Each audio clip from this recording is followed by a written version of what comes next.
Hi friends, welcome to Jaya's happy world. ഇന്ന് നമ്മൾ ഉണ്ടാക്കുന്നത് പോർക്കും കൊള്ളിയും വെച്ചിട്ടുള്ള കറിയാണ്. അതിന് ഞാനിവിടെ 3/4 കിലോ പോർക്ക് നല്ലോണം കഴുകി വൃത്തിയാക്കി എടുത്തിട്ടുണ്ട്. കപ്പ ഒരു 400 ഗ്രാമാണ് എടുത്തിട്ടുള്ളത്. ഇതിലേക്ക് 3 മീഡിയം സൈസ് സവാള ഞാൻ എടുത്തിട്ടുണ്ട്. Ginger and garlic paste 2 table spoon എടുത്തിട്ടുണ്ട്. വേപ്പില, പച്ചമുളക്. മസാലകളുടെ അളവ് ഞാൻ ചൂടാക്കുമ്പോഴായിട്ട് പറയാം.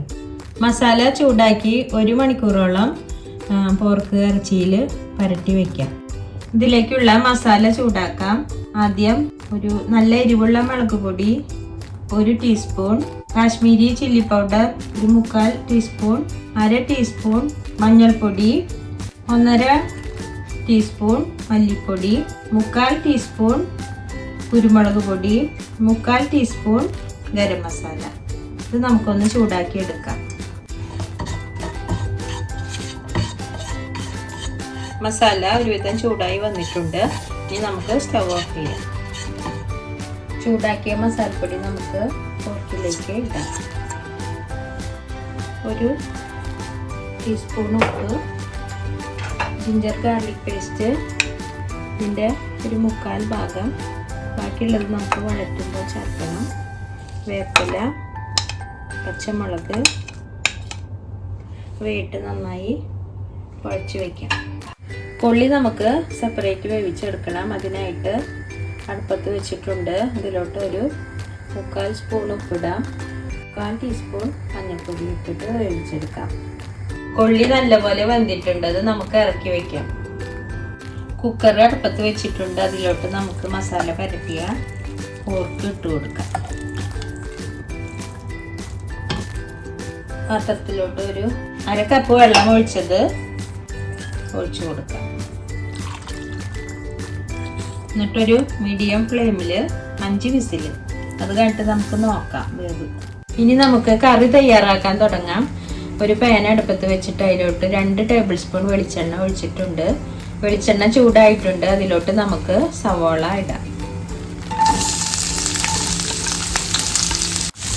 സവാള വേഗം വഴന്ന് കിട്ടാൻ കുറച്ച് ഉപ്പ് കൂടി ചേർത്തിട്ടുണ്ട്.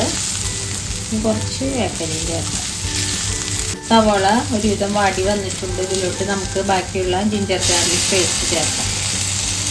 നല്ലപോലെ ഇളക്കി കൊടുക്കാം. ഒരു 1/4 ടീസ്പൂൺ ഗരം മസാലപ്പൊടി ചേർത്ത് കൊടുക്കാം. നമ്മുടെ സവാളയെല്ലാം നന്നായി വഴന്ന് വന്നിട്ടുണ്ട്. ഇതിലോട്ട് നമുക്ക് വേവിച്ച് വെച്ച ഇറച്ചി ചേർക്കാം. ഒരു 8 വിസിൽ വേണ്ടി വന്നിട്ടുണ്ട്. ഇത് വേവാനായിട്ട് നന്നായി വെന്തിട്ടുണ്ട്.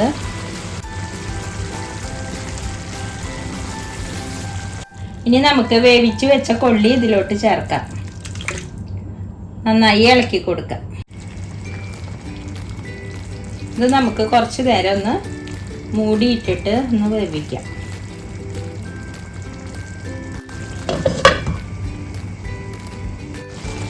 നമ്മുടെ പോർക്കും കൊള്ളിയും കറി സൂപ്പറായിട്ട് വെന്തിട്ടുണ്ട്. ഇനി നമുക്കിതൊരു സെർവിങ് ഡിഷിലോട്ട് മാറ്റാം. കുറച്ച് കുഴമ്പനായി എടുക്കേണ്ടവർക്ക് കുറച്ചും കൂടെ ഒന്ന് വറ്റിച്ചെടുക്കാം. ഞങ്ങളിത് ചപ്പാത്തിക്ക് വേണ്ടിയിട്ടാണ് ഉണ്ടാക്കിയത്. അതുകൊണ്ട് ഇച്ചിരി ഗ്രേവി ആയിട്ട് എടുക്കുകയാണ്. അപ്പം എല്ലാവരും ഇത് ട്രൈ ചെയ്ത് നോക്കണം.